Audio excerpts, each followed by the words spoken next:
You're listening to the Mentors for Military podcast with your hosts, Robert Gowan, Rudy Lindsay, Mike Pritz, and Kat Kalin.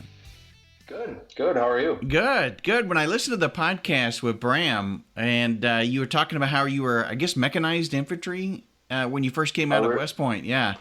My wife was Cav, and I was Cav when I switched from infantry to the brigade reconnaissance troop halfway through our trip. And then we got reflagged as a Cav unit when we got back. So yeah. Cav's good stuff. So, back in the day when I was Cav, they didn't have the whole thing about earning your spurs and Stetson and all that kind of stuff. And it didn't really start coming about as probably more of a tradition until like the 90s. Prior to that, you just wore them. There was no tradition of having to earn them. If you served in the unit, you were entitled to them kind of thing. Yeah. We were sort of, when we were reflagged, we came back and it was like, we were already sort of like in the unit and it was like way late. So we ended up doing the whole thing, but yeah, it was fun. Yeah. So what group was it that you served in Special Forces? I was in third group. Okay. So one of the podcast hosts on the podcast is Rudy Lindsay. I don't know if you've ever heard of him. If it's the Rudy Lindsay that I think it is, he was actually my cadre when I was a cadet at West Point. You may remember that. He's a warrant officer, or was a warrant officer. Yeah, but what they did is they had teams came down. We can ask him. He may remember. But the teams came down for our summer training. Yeah. And it was like a tasking for them. So there was an SF team there. I was like a freshman. I was a plebe. I didn't know anything. There's SF guys there, and what you need to ask him is if Rudy remembers making cadets do star jumps for Copenhagen, because if that's it, then he's the guy. I do believe he dips, so that makes perfect sense. And he's right now working a lot as a government contractor, doing all kinds of stuff, and I think he still gets involved in training a lot of SF units and stuff prior to deployment, all kinds of crazy stuff that they get involved in. So he's hit or miss as far as joining the show here lately, and he also moved out to Colorado, where he's gone really off the radar and off the grid, kind of speak. So you can do that in Colorado. Oh, no doubt. Yeah. So we used to have guys assigned up to the academy. And I forget exactly. One of them had to be a diver, I think. One of them had to be a scuba guy. Yeah, the guys that trained us at the time it was just a team that got. I mean, I didn't know it when I was a cadet. It was just when I found out when I got into the group finally. It was just a random summer tasking that they got put on to do our beast barracks training, our infantry training and stuff. So yeah, I'm pretty sure Rudy was the guy that put us through hell, but you could earn Copenhagen. So that was, I remember him for that for sure. That's awesome. Yeah. When you have no Copenhagen, you remember those people that are willing to give it to you, even if they So now seems like I remember something like that from selection, or maybe it might have been after. Maybe when I was in the Q course and there were guys in selection, and they were trying to barter with us from other sides of the fence and trade for what Copenhagen we had. Yeah. You'll do just about anything for Copenhagen at those moments. So when was it that you came in? Because you spent about 10 years in total, right? Yeah, so I graduated in 2001 and then came over here in late 2010. So I was like kind of right at the 10-year mark. And then been over here for 7 years. So you were a second lieutenant then about the time that 9/11 happened. I was, we had graduated. I was in OBC at Fort Benning. We were in the field when it happened. Yeah, so I didn't actually see the towers come down for like 2 weeks. We were in the field for 2 weeks. The guys that were in our class that had family in D.C. or, in New York, they brought them out, got to make phone calls and stuff, but we just stayed in the field. I remember listening to on our actual our Army radios. We dialed into and listened to the FM stations, just getting reports on it. Nobody, at the time it was like, the initial reports, nobody knew what was going on. Yeah, sure. Yeah, but it was weird. It was weird because if you remember, they stopped showing the towers going down. They kind of just stopped doing it. I think because it was such a event, right? And so then I didn't see it until we got home a few weeks later. It was weird. It was really weird. Yeah, no doubt. And I had my retirement date actually was August 1st. So I knew a bunch of guys that were up at the Pentagon, and the first thing I was doing was trying to get a hold of them. And as you would imagine, all lines were down. Communication was pretty much limited because they were trying to keep it to the, first responders that were in the area. And it was a pretty wild period of time for sure. And the fact that you were actually at Fort Benning going through OBC. Well, yeah, I mean, it's obviously nothing like that had ever happened, and then all of a sudden you're already in the Army, like you want to be in the Army, and then it was like, okay, this is about, you don't realize it, and then you kind of finish up and you're like, whoa, this is going to be a lot different than we thought. It just got real. So, yeah, for sure. It got very real. Yeah, that's right. What was your first unit after that then, after OBC? I went to 4th ID. So, I mean, I have a funny story about going infantry. I was originally air defense. That was sort of the. I played hockey, and then it was guys on the hockey team at the time. The culture, I'll just say, wasn't probably pro Army. It was more of like, let's get done with the Army so we can move on. And quite a few guys in older than me on the team had gone air defense and artillery, but there was 5 of us on the team that graduated. We all decided to go air defense. You pick your branch sort of halfway through the year or whatever. And then it wasn't immediate, but it seemed like it was immediate. I was like, damn it, this is not what I want. This is not what I want to do. This is not going to be the Army experience that I'm after. And just sort of tried to change it officially, and I was way late with there was a process, but I missed the window and everything else. I actually graduated day I graduated. The OR that helps us on our hockey team at the time, Lieutenant Colonel Don Engen, he was infantry, and I had already had a couple beers. I was like happy I graduated, and I was just standing by. He's grilling burgers. I can remember it like it's yesterday, and just saying, I'm not happy. Like, this is not going to be what I want. And he said, I'm standing there in shorts and flip flops. He's like, you know what? He basically said, fuck it. Go put on some clothes and some shoes and go knock on the superintendent's door. Because that's who we sent the letter through and everything else. He's like, what do you got to lose? Right. So I did. So I got dressed, and he dropped me off over there. I knocked on the door, totally unannounced, just knock on the door. His wife answered, and fortunately his wife and him came to quite a few hockey games. So she knew me. I mean, she knew my face at least. And I just said, is your husband home? Is the general home? I don't know what I said, but she was very nice. Yes. And then he came, out of the kitchen or something, and said, hi, Lieutenant Finnegan, how's it going? And I go, it's going great. I graduated, but I'd like to talk to you about that letter I sent you a while ago. And anyway, he was very nice, and he said, well, let's see what we can do. I actually went to Jamaica the next day for our celebration. Celebration. He said to give him a call. When I got back, I didn't wait. I waited like 3 days into our Jamaica trip, called his secretary. He actually got on the phone and was like, how's Jamaica? And he said, it's going great. It's going great, sir. And then he gave me we got the ball rolling here or something. And then I got back, flew back in, stayed at Colonel Engen's house for a night, and actually got a phone call from somebody at West Point at the time, a major or something. And he said, you got infantry. And I was like, holy shit. Oh, man, yeah. That had to be great. Then it was hilarious because he's like, well, where do you want to post?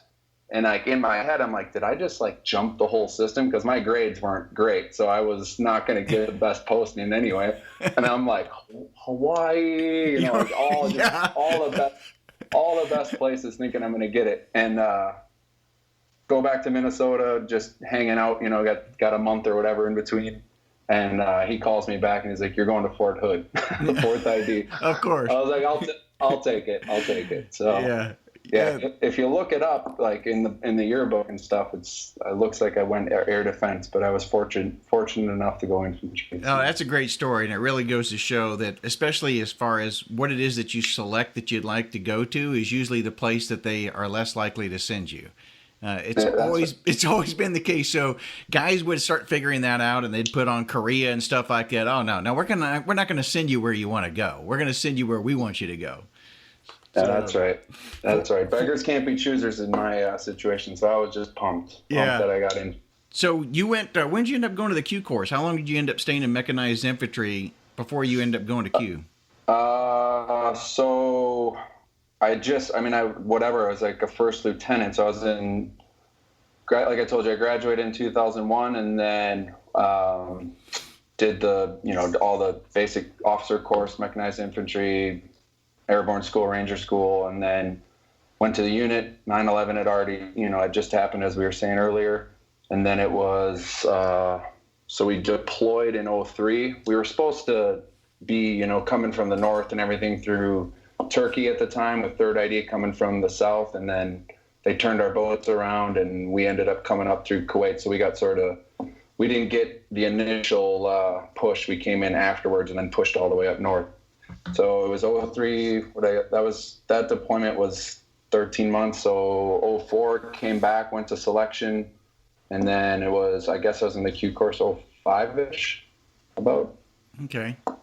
Mike, would you have been there during that time frame, or were you already? No, I was already back. I left in 2003. Okay. So I was just curious if Mike would have been one of the guys that was making you do star jumps for Copenhagen as well. I would have made him do star jumps, but not for Copenhagen. Just for fun. For my own entertainment. Actually, my preferred event was buddy carries all night long, red light, green light to chem lights up and down sand firebreak hills out in Camp McCall. So, yeah, that sounds familiar. You got to entertain yourself when you're doing the same thing for 3 years in a row at Camp McCall. So, I understand. We had quite a few things that we could entertain ourselves with. Yep. So how was it that you ended up meeting Bram Connolly then? Of course, we both know Bram as a mutual friend, and Bram had you on recently onto his new adventure that he's starting in Australia called Warrior U, and had you on a podcast there. But where was it that you two linked up? Yeah, so after I decided to get out of the military, at the time, my previous Sergeant Major, Keith Nan, you might know him, Mike, was working over. Keith was working over here, and I was just lucky enough to stay in touch with him. And they were hiring people in the UAE on this contract, and it wasn't really anything I endeavored to do. It was, I kind of thought I'd get out and just find a job in the U.S. or whatever. But I had 3 kids at the time, and my wife and I were sort of just, because she was also in the military, we were both sort of ready to get out, and we said, what the hell, let's try to go on an adventure. Came over here, and Bram, I ended up hiring Bram myself, a couple years into being over here, and then we worked together for about 4 years. And then Bram, like you said, now he's written 2 books, and he's got the Warrior U thing going. So yeah, he just asked me to do his podcast a couple weeks ago. So now I'm a podcast veteran, I guess. So you knew him well before he was the author and the whole bit. He's a big celebrity now. Yeah, you can't go anywhere in Australia with Bram now. You get paparazzi. Yeah. No, Bram and I we just worked together over here doing the training for the UAE military, and became good friends through that, and then he's on to bigger and better things. I think one of the topics that you guys talked about that really resonated with me and that I wanted to kind of talk about further, because expand upon it, and of course the Warrior U program that Bram's leading over there really is about trying to mentor youth that's going to consider going into the National Defense Force over there for Australia. But you guys touched on a topic about leadership and especially emotional intelligence. And I just wanted to share that back in the day, when I went through PNOC, which then became PLDC, and I think it's now called the Warrior Leader course, back in those days, there really was only 2 styles of leadership that they really talked about, and that was authoritarian and democratic. And that was the leadership styles that they really focused the most on. And, of course, I remember even going to job interviews, after getting out of the military, and they'd ask, what kind of leader are you? Are you authoritarian? Are you democratic? And, of course, the right answer was, well, I apply both depending upon the situation, and all that kind of good stuff. But now, somewhere around the 1990s, in early 2000s, emotional intelligence leadership really started coming into play. Now, we knew it as a seasoned leader in the military. As you start going up in rank, if you don't have emotional intelligence as part of your understanding of leadership, then you're not going to become that great leader, typically, because you have to understand how to build those teams together, how to, different people react to different situations, and the emotional wherewithal. But I just found it interesting that somebody coined the term, and now in order to be a great leader, you have to have that emotional intelligence, which tends to be 5 different things they talked about: self-awareness, self-regulation, motivation, empathy for others, and social skills. Again, those are one of those things you end up learning much later on anyway. Yeah, absolutely. I mean, I don't remember being taught or hearing that term, in any military training that I had. I think you heard like interpersonal skills maybe as part of like the Be No Do lectures, which I think are fairly progressive lectures in themselves, just in the fact that you're allowing leaders to kind of understand people and themselves. But I think from the emotional intelligence side, it's just like you said, like I didn't learn that, or really, maybe I'm not even good at it now. Maybe I'm giving myself too much credit, but like, I think as you get older and you start to have to work with many different people, and you can get away with being an authoritative, leader in the military, because people expect that, right? But like you said, I don't think you're going to take your leadership to the next level until you're able to kind of apply some of the stuff that emotional intelligence highlights in terms of looking at the situation, understanding the different dynamics of the different personalities. I mean, especially on an SF team where, for me as like a young captain coming onto that team, you want to be able to do everything, right? You think you want to be able to be in charge of everything, but the reality is you got to rely on all of those guys. You got to rely on your team sergeant who's got more experience in his pinky than you do in your whole limited Army career. But in reading that situation, understanding that those guys are going to be there for you, and you got to be there for them, and every situation's not the same. So I don't know. Like this is hindsight speaking now, to be honest. Like I didn't even know it as a captain, but it is something that I do try to apply daily in my life now. So. Well, you had a great story too about where you kind of started learning about your emotional intelligence side. Yeah. Bram loves that story. I think that was one of the stories we talked in. We had a 200-kilometer commute to work out here. I still do that one, so we talked about all sorts of stuff. But yeah, one of the stories I shared was as a young lieutenant at the end of our 13-month trip to Iraq was I had switched over from a mechanized platoon leader to a brigade reconnaissance platoon leader. You're in soft-skin Humvees. It's 2004. There's IEDs everywhere. It's the end of our trip, and we got tasked with basically bringing the division headquarters and some of the brigade staff down from Tikrit all the way to Kuwait. So what that equates to is about 18 hours on the road the last 2 weeks of your deployment. Not the greatest assignment. So you had to get up to Tikrit early, and you had to get out of Tikrit as soon as possible, or else you'd hit Baghdad and it'd be dark, and it was just a mess. And it wasn't as though you were just bringing Humvees or something. You were bringing Hets and 18-wheelers and stuff full of equipment.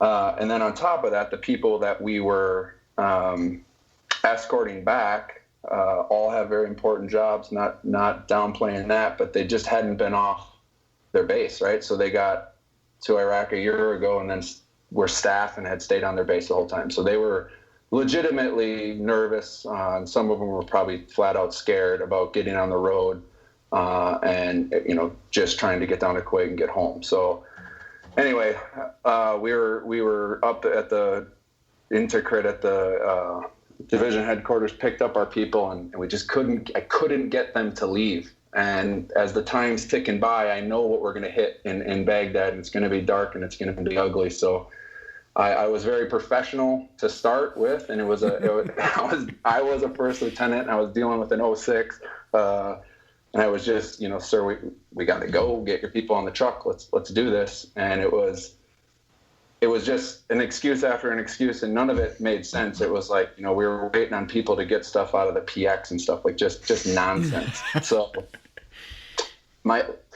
the final act that I did was I punched my side mirror of my Humvee and told the colonel to get his fucking people on the truck, which he then did. I cut my hand up pretty good. I didn't realize it right away. But we got on the road and we sort of moved out. But that story, I think, relates to emotional intelligence just because you can look at it two ways. You can look at it that I used my professionalism to a point and then used, what I needed to at the time to get him to move. Or you could look at it like, I didn't have control of my emotional intelligence. Depends which side of the coin you stand on there. Luckily, I didn't get in trouble. I didn't hear anything else about it. So I like to think that I used it in the right way. But it's a funny story, but I think it can highlight some of the emotional intelligence stuff that you're going to experience, and just you never know what's going to pop up in arms. I kept thinking about when you were talking about that and the 5 things that you mentioned. And fortunately, I'm a product of the Air Force system when it comes to senior leadership schools, and as opposed to the Army Sergeants Major Academy, which teaches you really the type of authoritarian leadership I think that we bring guys up with, because the Army views, successful leaders as those who can get the task accomplished. It has nothing to do with how you treat people. It really doesn't. If you are successful at accomplishing a task, and it doesn't matter whether that's a combat mission or something, back at home when you're not in combat, you're successful. You completed the mission, you got the job done. The Air Force looks at it a couple of different ways, and what they would call that is a task manager, right? A task manager is somebody who can focus on one task and accomplish that task no matter what he has to do to get that accomplished. You can step on people, you can piss people off, you can call them names, you can do whatever you want to motivate people. Sometimes negative influence is also motivational to make people move forward. But what they really emphasize is a style of management called social management, and which goes to the 5th point, which, social interaction is your 5th point of emotional intelligence, right? So, but that social management aspect is they really, really try to get people to influence others who want to see either the individual that they're working for succeed or the organization as a whole. So no matter how you do that, and I think as Green Berets, we are naturally, kind of drawn towards social leadership or social management. We have the ability to build relationships, to find common ground, and to use that type of relationship to make people want to see us and the organization succeed. So I just think that my own leadership style is much more on a social nature than some of what you would see in most people in the military that have got to get this done at all costs. I think. I agree with you 100%. Yeah, I think both of you guys, in Special Forces, having dealt with both the psychology and sociology of human behavior and understanding how it works, and you have to be effective in that in order to move it along.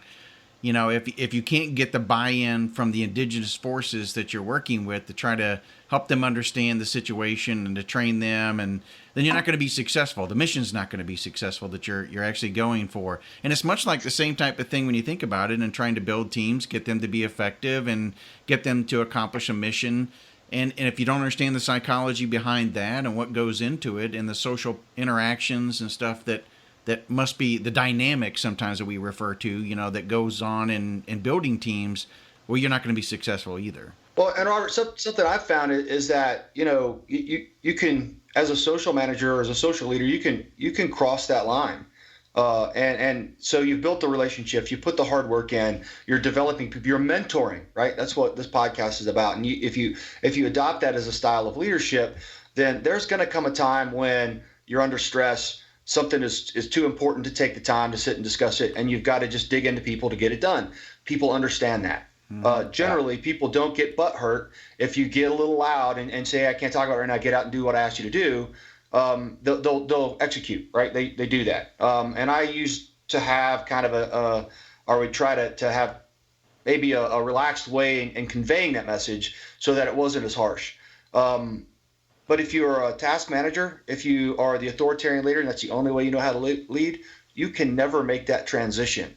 It's much more difficult to build relationships if you're an asshole So if that's the way you approach things every day, then you're not going to get the buy-in that you just talked about from the people that are working for you. Yeah, I think you're absolutely right. I mean, as I said before, when coming onto a team as an officer, when you know that team's been together for a bit, it's intimidating. You know, you walk in that door and you know these guys are all very experienced. And my leadership style has always been to rely on my NCOs, because I mean that's probably the best piece of advice you can give any young officer is rely on your NCOs. So I was fortunate enough to hear that advice many times and take it, probably from guys like Mike through the Q course, because you do hear that. But yeah, I think just being able to walk onto a team and know that all of those guys we're all there for the same thing, to whatever mission we need to accomplish. And then just taking their advice when then, you know, we were deployed and there was times where it was like, we can't debate this anymore, guys, I'm making a decision. Then they follow that and they understand that. So absolutely agree with Mike. Casey, I'd add one thing to that. And I believe new guys coming into any situation should trust the people underneath them. But I think that what goes along with that is you got to hold them accountable. You've got to see what product you're getting out of them, and you've got to set expectations. And even though you're the junior guy as a leader, and I got to tell you, it's very similar coming in as a brand new team sergeant. I mean, you talk about coming in as a team leader, and a team sergeant's got all this experience, but generally he's got experience in one of those 5 functional areas that we work out of. And I'll tell you just my own experience. I remember when I came out on the 8 list, I was working out at Camp McCall at the time. I put this big stack of books on my table, and anytime I had any free time that I wasn't working with the students, I was digging into each of the MOS's, different manuals that they had to know. And the guy that I was working for at the time came up and he goes, "Mike, what are you doing?" And I'm like, "Man, I gotta know what the 18 Bravo knows. I gotta know what the 18 Echo knows." And I was a pretty good 18 Charlie, and an average probably intelligence guy. But as an engineer, I was pretty competent. But as far as the other ones goes, aside from basic cross training, I didn't know the depth of knowledge of each of their MOSs that I felt I should. And this guy sat me down, a real successful team sergeant out of 5th group that I was working for, and he said, "You've got an 18 Bravo that's going to know everything there is to know about your weapon systems. You don't need to know that. All you need to know is, to trust him. And then when he's trying to pull the wool over your eyes, start going around and figuring stuff out. So you got to hold him accountable." Right. And he told me about each one of those MOSs. And man, I put those books away that day, and I never looked back. And I set really, really, I think, high and firm expectations for each of those guys on my team. And I had a lot of leeway for when they struggled, because it's developmental for a guy to experience that kind of leadership, because most of us don't do it. Most of us, honestly, I've served at several levels leadership within Special Forces. A lot of new team sergeants come in and they let their guys run, and they have too much trust and not enough accountability. There's got to be a balance, man. You've got to have trust that they know their job. But you know as well as I do, a Staff Sergeant 18 Bravo coming out of the Q course does not know as much as I do. Right. Doesn't know as much as you do as an infantry platoon leader. He doesn't. Right. You expect him to, because we tell you in the Q course that he's the tactical, master on the ODA, and that's not true. That guy cannot go into a brigade commander and advise him. After he's got 8 or 10 years on a team, of course he can't. So you've got to realize what realistic expectations are. Obviously, you can't do it yourself, but you got to hold those guys accountable. Yeah, no, I think you're right. I mean, coming onto a team, there's that period where you're sort of just observing, getting to know the guys, kind of feeling everything out. But then you're right, like it's not just sitting back and trusting everything. You are holding the guys accountable, and you're also, you, as you said, you are the expert in mission planning and everything else. Obviously, in conjunction with, your senior guys in your team, but. Yeah, you gotta know your job as well. So, yeah. I used to tell people, you need to give me enough information, Mike, going back to your story, to be dangerous. And what I meant by that was enough to keep them accountable, as you're mentioning, but at the same token, to be able to protect them from the leadership up above. So when stuff came down, and we talked about this in the last podcast about this very subject, about a new leader coming into a team, but you almost need to know enough from each individual subordinate of what they're doing and what their job is and stuff, so that you can protect them and provide that buffer. but also in the emotional intelligence side of it, it's becoming enough aware about who they are, what motivates them, what drives their behavior, and what are the things that they hold dear as far as a passion or purpose and stuff as well. Because I think if you understand those things, then again, it goes back to really about teamwork and building teams and making them effective. A psychology professor, by the way, UNH, I read an article here about the Harvard Business Review, within the Harvard Business Review, from a guy named John D. Mayer. Not Mayer as in the guitarist. The singer? No. John Mayer? So, but what he said was his research, along with other recent studies, clearly shows that emotional intelligence is the indispensable component of leadership. Without it, a person can have the best training in the world, an incisive, analytical mind, and an endless supply of smart ideas, but he still won't make a great leader. And I thought that was a great way of really summarizing what we're talking about here, too, because you can be the best at what you do, but unless you reach that emotional intelligence level, and especially when you get out into the private sector, because then you can't always use the authoritarian, position. I mean, Mike, you're now filling a role of even a coach and a teacher. As a coach, you could probably use the authoritarian type of style of leadership on occasion, to drive those young men into, really build character and the whole bit. But then you walk into the classroom and you're dealing with a class and you're teaching them in history. It's exactly the same, Robert. You've got to build relationships so that I think that when you snap like that and the kids realize that, hey, he means business, you're not hurting feelings, right? It's just a different. It's something about accomplishing a job, and it has nothing to do with being personal. And I think a lot of it too, particularly in coaching, you're critiquing the performance, not the person. So when they hear that critique, it's not hey, you messed this up, or hey, you didn't step the right way, or you didn't follow the fundamentals that we've been working on all week. And I think kids get that just like adults get that. Right.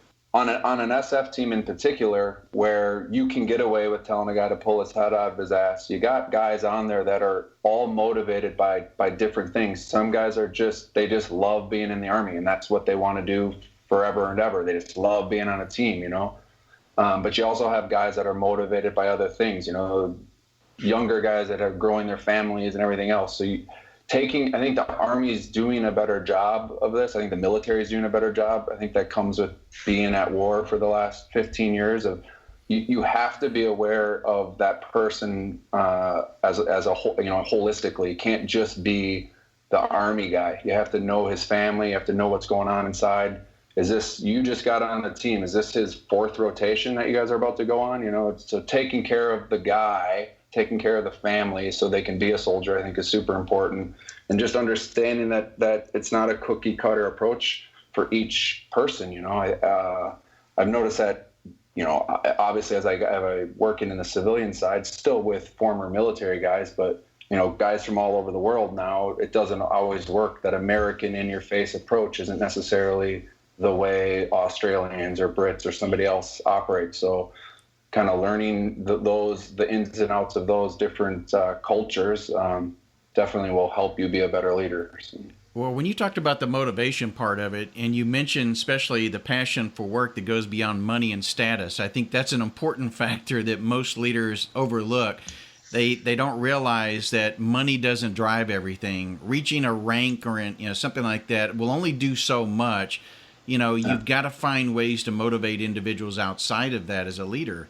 And again, some of that comes into understanding the social dynamics that come into play and the psychology, human psychology behind it, of how people interact and what motivates them. And each person is going to be different, like you described. And especially if they come from very different backgrounds. And even in the military, you're going to find individuals that came from different parts of America, and their whole dynamic of how they grew up and the culture in which they were raised in is going to be very different. So if you try to cookie cutter that or peanut butter it as we described, that's not going to work either. I think something both of you said that piqued my interest is one, this cookie cutter keeps coming back up. And then, Robert, you said that from your article in Harvard Business Review that, some leaders will never reach that level of emotional intelligence that makes them great leaders. Something I've always disagreed with in the Army is that leaders can be taught.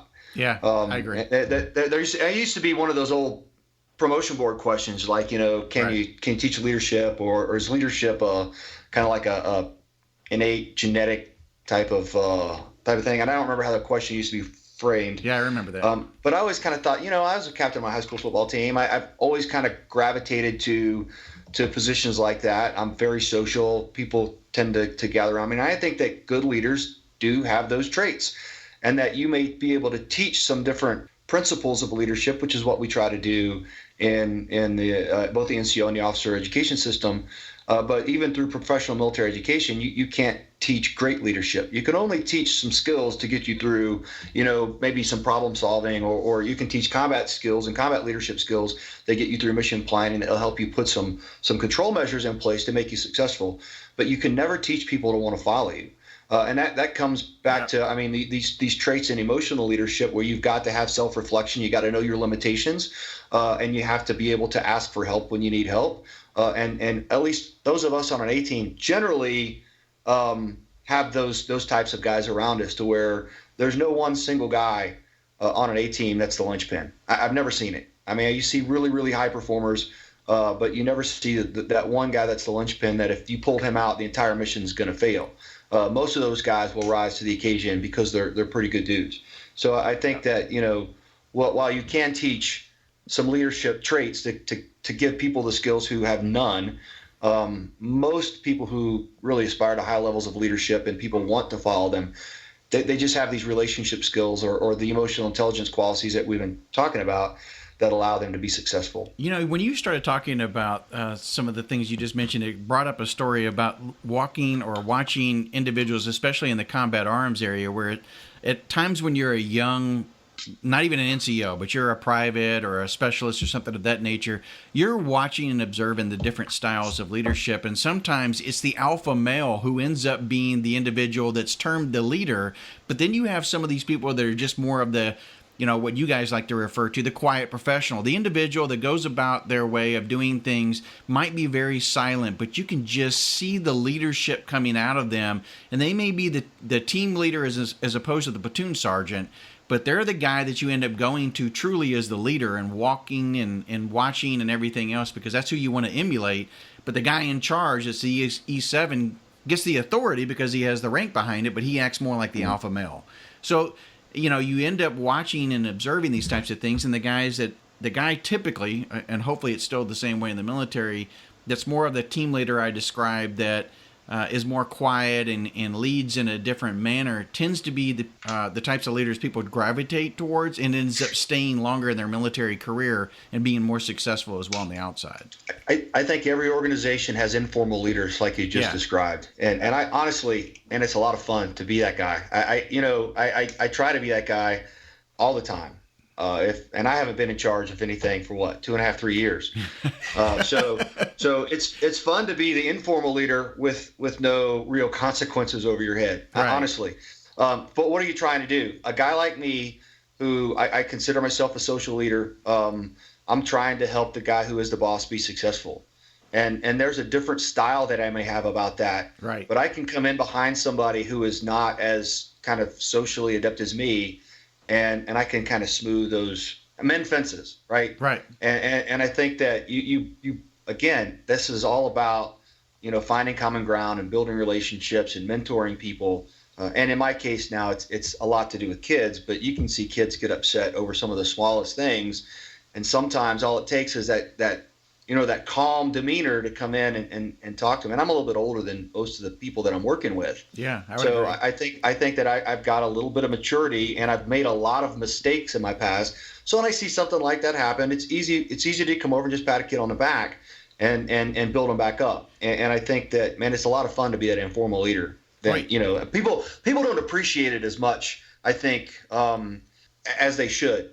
A lot of people get intimidated by guys who fill that role, and they do it in the Army. That's really what I'm talking about. Guys in the Army, they tend to see that as threatening to leadership and legitimate leadership positions. But if it's used correctly, it's not.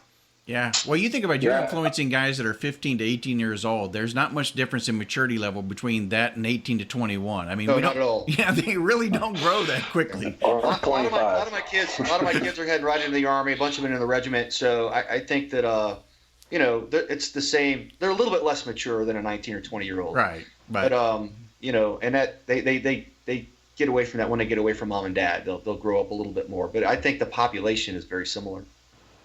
Yeah, I think on the informal leader side, for me in particular, like, I didn't probably recognize how great of a warrant officer I had on my team. I love the guy as a person, but he was a great leader, and he was that technical expert, and he was great with the guys. And I think looking back, I probably looked at that as very threatening, very intimidating. And at the time, I don't think I recognized it at the time. I think I was just kind of like, what the hell is this guy doing? Like, what? Like, let me do my shit, like, and I probably should have relied on him a lot more, because, similar to what Mike said, if you have that informal leader that's willing to put himself out there and help who's ever actually in that authority position, then mm-hmm.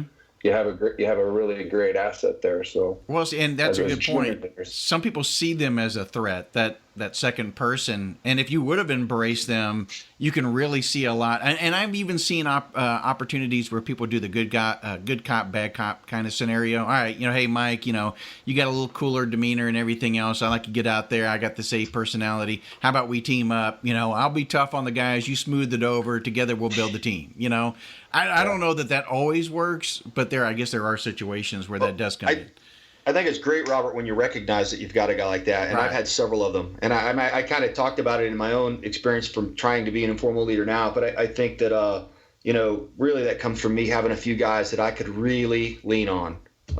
And I mean, when you start leading larger organizations, you have to have those guys that you can really lean on. And informal leaders who are members of the population are fantastic when they're willing and you've built that relationship with them. But two, when they're, they're competent. So what I try to do now, because I've seen how well I've used them in the past, is, man, I let those guys know. I mean, there's got to be something that a guy that's under a lot of pressure in an organization is dealing with that he doesn't need to be dealing with right now. Hey, give that to me. Let me take that for you. Trust me. I'll come back and I'll let you know how it's going. We'll do some type of in progress stuff. But, ultimately, if I can take one of those stressful things away from an organizational leader, so that he or she can focus on something that is more pressing right now, mm-hmm. That's the way informal leaders should work. Well, these people not always have title as well. So sometimes they're just a person of influence that we're describing. So you may have an individual that's even an E3, E4, or a young E5 or something that's carrying that type of influence within your organization if you're in the military. And on the outside, the very same way, you may not have a person that's in a manager title or a director or some senior level position that's a person of influence. It might just be a member of your team, but you have to have the wherewithal to recognize those people, and like we're talking about, use them to your advantage and embrace that aspect. Don't try to push it away, because if nothing else, if you start doing that, you're going to lose the rest of the team, because they see that person as a person of influence. And if you start going against it, it's never going to work. Yeah, that's great. I mean, that's great advice. Like, I don't have anything to add to that, but that's great advice, 100%.